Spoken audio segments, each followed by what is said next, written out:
Hello po mga Lods, we're for another vlog. Andito pa rin po kami dito po sa ano po, sa Sabang po, dito po sa Palawan po. Ito po ang Gusto Grill and Rest.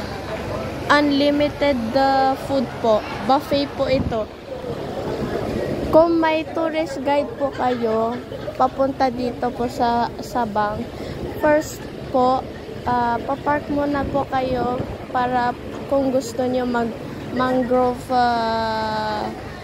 paddling, tapos pwedeng zipline, pakatapos balik po kayo sa van po, tapos dito po kayo kakain ng lunch po.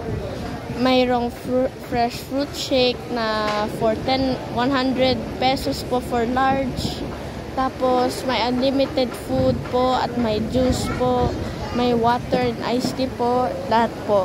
So, bye po. So, make sure to like and subscribe the video. Bye. And enjoy the view.